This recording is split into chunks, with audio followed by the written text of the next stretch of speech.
गुरु प्यारी साध संगत जी, आपका ये भाई विनोद आज आप सबसे मुखातिब है और आज आपके समक्ष कबीर साहब जी द्वारा रचित ग्रंथ अनुराग सागर के अंश पेश करने जा रहा है और उम्मीद करता है कि मेरे सभी भाई बहन इन अनुराग सागर के वचनों को बड़े गौर से सुनेंगे और अपने जीवन में लाभ उठाएंगे।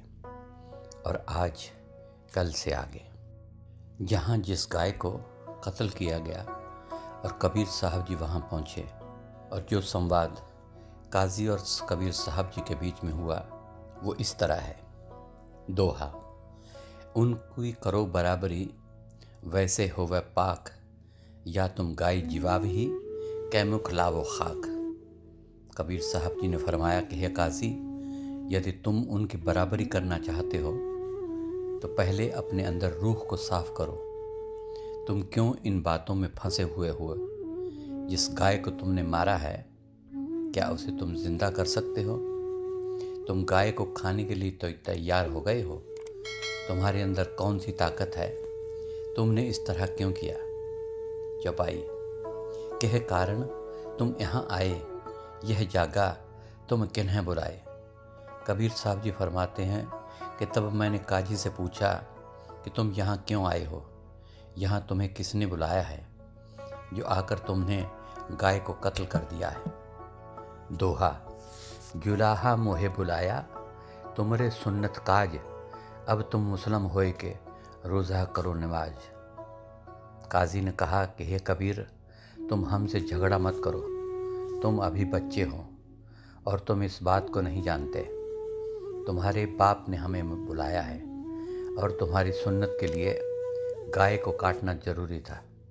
सुन्नत करवाकर ही तुम सच्चे मुसलमान कहलाओगे। रोज़ा और नमाज वक्त पर पढ़ना शुरू करने से ही सच्चा मुसलमान बनता है। चौपाई, कहे कबीर सुनो रे काजी, यह है सब शैतान की बाजी। कबीर साहब ने फरमाया कि हे काजी, तुम मुझे क्या समझ रहे हो? कौन सी बातें बता रहे हो? ये सारा शैतान का खेल है। मांस, शराब का खाना पीना, दूसरे स्वाद लेने के लिए ये सब आडंबर बनाए गए हैं। दोहा, मारफत की मुसलमानी कहिए हजरत मोहे, पाक जात जह बोध मिले सो मैं पूछूं तो है। कबीर साहब जी काजी को कहते हैं कि मारफत की जो मुसलमानी है, तुम मुझे वो बताओ कि असल मुसलमानी कौन सी होती है और मारफत क्या होती है। यदि तुम मुझे ये समझाओगे तो मैं तुम्हें मानूंगा। और पाक कैसे हुआ जाता है, निजात कैसे मिलती है और खुदा को कैसे मिला जा सकता है, ये बात तुम मुझे समझाओ। चौपाई, काजी कहे तुम फरमाओ कौ तरीक मुस्लिम बतलाओ। काजी ने कहा, हमें तो इन बातों को नहीं पता। हम अपने आप को बहुत बड़ा विद्वान समझते हैं। हम तुम्हारे सामने हैं, अगर हमें नहीं पता तो तुम ही बता दो कि मुसलमानी क्या होती है। तुम ही बताओ कि किस तरीके से मुसलमान बना जा सकता है। कहीं कबीर शब्द सुन मेरा, यह तरीक है मुस्लिम केरा। कबीर साहब ने फरमाया कि हे काजी, मेरी बात को गौर से सुनो।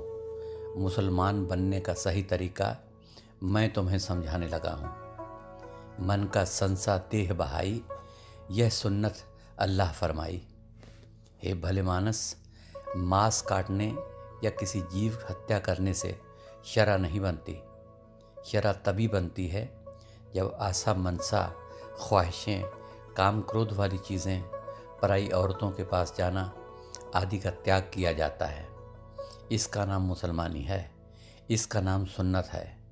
तुम नेक मुसलमान तब कहलाओगे जब पराई औरतों का ख्याल मन में नहीं रखोगे और उनसे दुर्व्यवहार नहीं करोगे और उनके प्रति आशा और मनसा मन में नहीं लाओगे। रोज़ा 30, नमाज सबूरी, कहर कुफर करो दिल में दूरी। नमाज किस लिए पढ़ी जाती है, रोज़े किस लिए रखे जाते हैं? इसलिए कि मन में सब्र आ जाए, भूखे रहकर भूख का पता चले। कुरान शरीफ में लिखा है कि मुसलमान का फ़र्ज़ बनता है कि वे रात का खाना खाने से पहले अपने घर के दाईं और बाईं तरफ 5-5 घरों में जाकर पता करें कि उन सब ने रात का खाना खाया है या नहीं, और पता लगाए कि उनके पास पेट भरने का साधन है या नहीं। यदि उनमें से रात को कोई भी भूखा रह गया तो तुम मुसलमान नहीं कहलाओगे, तब तुम काफिर हो। पहले उन 10 घरों में जाकर पता लगाओ, यदि कोई इंसान भूखा है तो उसे घर लाकर खाना खिलाओ ताकि उसका भी पेट भर जाए, फिर तुम असली मुसलमान कहलाओगे। हे भले मानस, क्या तुम नमाज गुजार रहे हो? क्या तुम रोज़े रख रहे हो? इस सारे कुफ्र को दिल से निकाल दो। इन सब को दूर करके अपने मन में संतोष पैदा करो और परमात्मा का ध्यान करो। यह असली मुसलमानी होती है। हक कुरान पढ़ो चितलाई, मस्जिद मेहर खड़ो तुम जाई। लोगों से मिलकर अपने फ़र्ज़ को याद करना, उनसे प्यार करना, उनके दुख दर्द बांटना, ये वे ढंग हैं जिससे कि तुम मस्जिद में खड़े होकर नमाज अदा कर सकते हो। लोगों से आकर मिलो और यदि कोई दुखी है तो उसका दुख दर्द बांटो। कबीर साहब जी आगे फरमाते हैं कि कहते हैं कि परमात्मा ने तुम्हें दुख दर्द बांटने के लिए पैदा किया है, बाकी कर्मों के लिए तो फरिश्ते बहुत थे। इंसान इंसान के साथ बातचीत करने और एक दूसरे के काम काज करने के लिए बना है। इंसान ही इंसान के दुख दर्द बांट सकता है। यह परमात्मा का प्यार होता है। मस्जिद में बैठकर इस तरह की दया और मेहर की नमाज गुजारो। हरदम तस्बीह नाम बदेहा, फनाह मुस्लिम धरे न देहा। कबीर साहब जी आगे फरमाते हैं कि तुम कौन सी तस्बीह फेर रहे हो, यानी कि तुम कौन सी माला फेर रहे हो। कबीर साहब जी आगे क्या फरमाते हैं कि माला तो कर में फिरे, जीभ फिरे मुख माही, मनवा दह दिस धामदा, यह तो सिमरन नाही। कबीर साहब जी फरमाते हैं कि माला तो हाथ में फेरे जा रहे हैं, उंगली पर गिनते जा रहे हैं, जीभ फेरे मुख माही। भाई साहब क्या हाल है, कहाँ से आए हो? ऐसे बातचीत भी अंदर चल रही है। तस्बीह हाथ में पकड़ी हुई है, उंगलियों पर गिनता जा रहा है और हालचाल भी पूछता जा रहा है। पर इतना ही काफ़ी नहीं। मनुआ दे दिस धामदा, मन इधर उधर घूम रहा है। यह तो सिमरन नहीं, यह तो कोई सिमरन ना हुआ। भले लोगों, वह कौन सा सिमरन है? यदि तस्बीह यानी कि माला फेरनी है तो किस ढंग से फेरनी है? अपने अंदर नाम को जप कर सुरत को शब्द के साथ जोड़ना है। यह तस्बीह है, इसको माला फेरना कहते हैं। तुम इस तरीके से तस्बीह फेरो। वह शब्द है, उसे लेकर शब्द की कमाई करके अपने अंदर शब्द स्वरूपी गुरु के साथ जाओ और वहाँ मौतुआ किबलंद मौतुआ हो जाओ। कबीर साहब जी आगे फरमाते हैं कि छाड़े झूठ दर्द दिल आने, जैसा आप तैसा सब जाने। कबीर साहब जी फरमाते हैं झूठ को छोड़कर दर्द दिल होना चाहिए। दुनिया में जाकर दर्द दिल बांटो, दुखिया लोगों के साथ बात करो। दुख बांटना ही सबसे बड़ी सेवा है। जिस बात से किसी को दुख होता है वह बात मत करो। यदि किसी काम को करने से दूसरे व्यक्ति से कहें और वह इसे ना करना चाहे तो उससे नाराज़ मत हो। वह कहता है कि तुम कर लो और हम कहते हैं कि तुम कर लो, उससे नाराज़ हो जाते हैं। हे भले आदमी, जो काम तुमसे नहीं हो रहा उसके लिए दूसरों को क्यों तकलीफ़ दे रहे हो? सबको अपने जैसा ही समझो।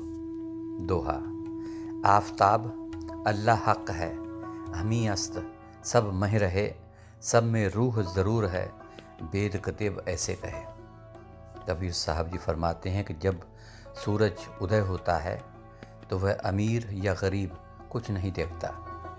अमीर आदमी के महलों में भी उसकी रोशनी पहुंचती है और गरीब की कुटिया में भी पहुंचती है।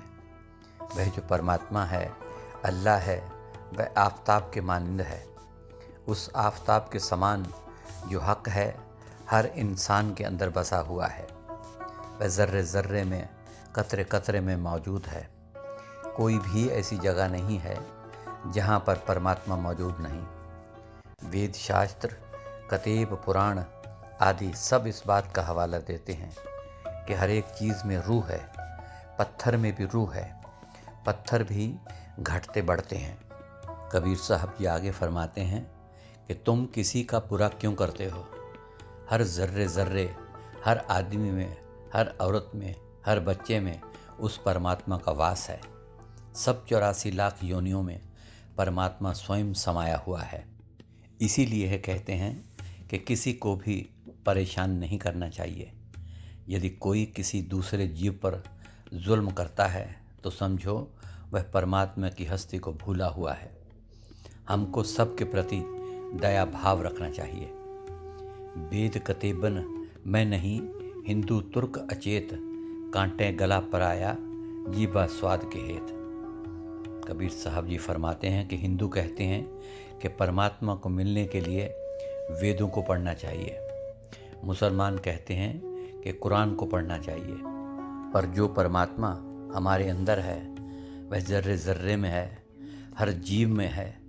वेद और कुरान भी यही कहते हैं कि जीव के स्वाद के लिए दूसरे जीवों को मत मारो।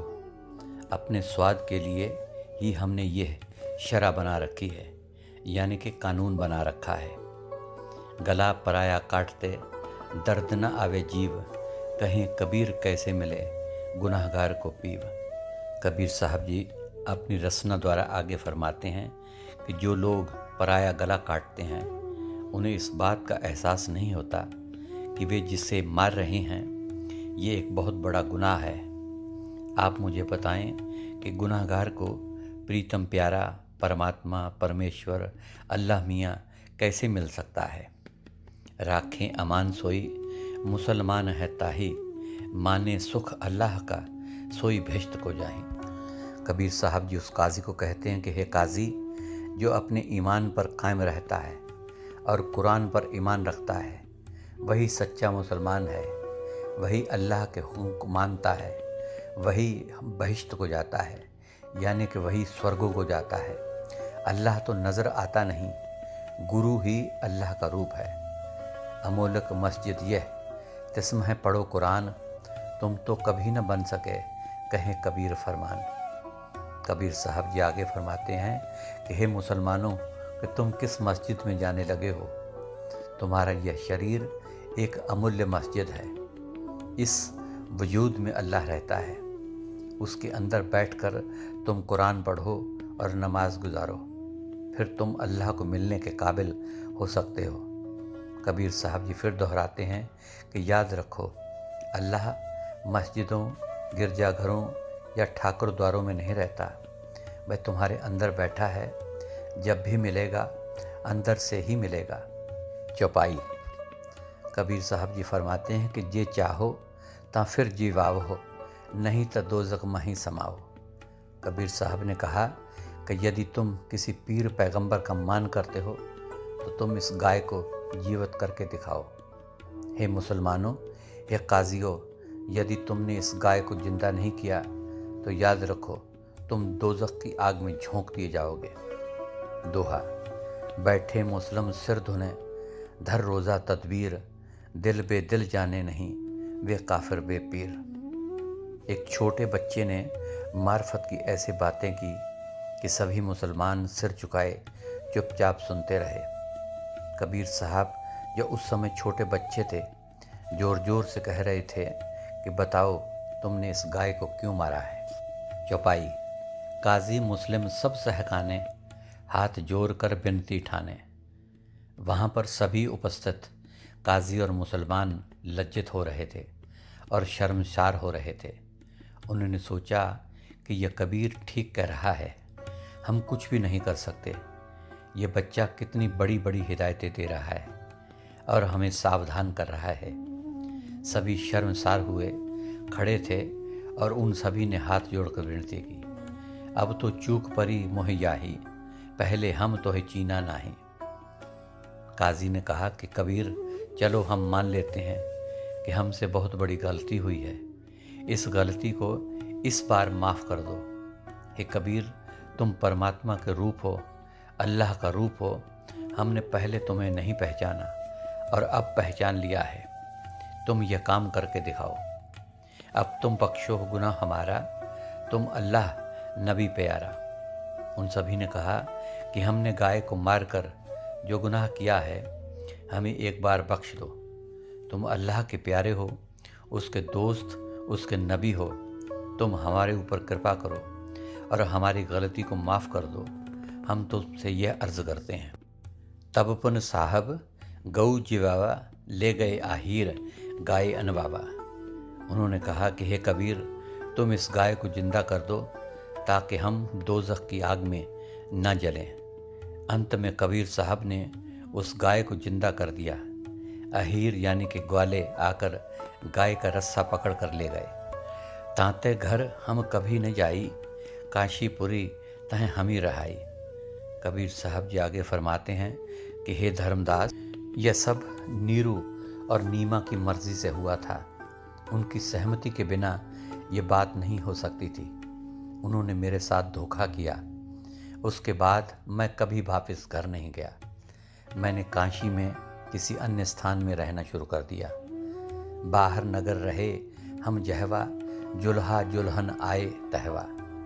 उस घटना के बाद मैंने नगर के बाहर एक स्थान में रहना शुरू कर दिया। मेरे माता पिता दोनों नीरू और नीमा मेरे पास आए और मुझे वापस घर चलने के लिए फरियाद करने लगे। दोहा। नीरू नीमा जोर कर बिनवे शीस निवाए, हम नहीं घात कराया नहीं मोरा अन्याय।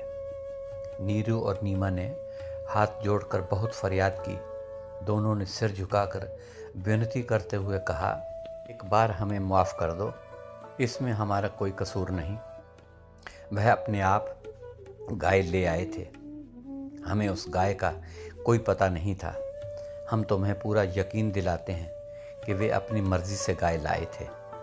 चौपाई। रहें दो घर उदम करई, जात बिरत करें उरे भरई। कबीर साहब जी फरमाते हैं, हमारे माता पिता ने मुझे घर ले जाने के लिए बहुत कोशिश की। उन्होंने बार बार फरियाद की, परंतु मैं उसके बाद उनके घर नहीं गया। रामानंद के साथ गोष्ठी। दोहा। तब हम सिद्ध और साध स्यों करे गोष्ठ गुणगान, सिद्ध साध सब यूं कहें पूछें गुरु का नाम। कबीर साहब जी फरमाते हैं कि काशी में बहुत से साधु महात्मा मुझसे गोष्ठी करने के लिए आते थे और मैं उनके साथ तत्व ज्ञान के बारे में बातचीत करता था। वे सवाल करते थे, मैं जवाब देता था। इस तरीके से चर्चा होनी शुरू हो गई। सिद्धियां करने वाले सिद्ध, बड़े बड़े मुसलमान और कई लोग मेरे पास आने शुरू हो गए। उन्होंने जब मेरी बातें सुनी तो वे आकर मुझसे गोष्ठी करने लगे और मुझसे आकर पूछने लगे कि तुम्हारा गुरु कौन है। चौपाई। गुरु नहीं नाम कहूँ क्या वही, तब वो दोष दई सब मोही। कबीर साहब जी आगे फरमाते हैं कि मैंने कोई भी गुरु तो धारण किया नहीं था। यदि कोई मुझसे मेरे गुरु के बारे में पूछता तो मैं क्या बतलाता, किसका नाम लेता। मैं लोगों को तो गुरु धारण करने का ज्ञान देता था, परंतु अभी तक मैंने स्वयं गुरु को धारण नहीं किया था, इसलिए यह बात ठीक नहीं थी। साकत होए कथे बहु ज्ञाना, गुर बिन मुक्त न होवे निदाना।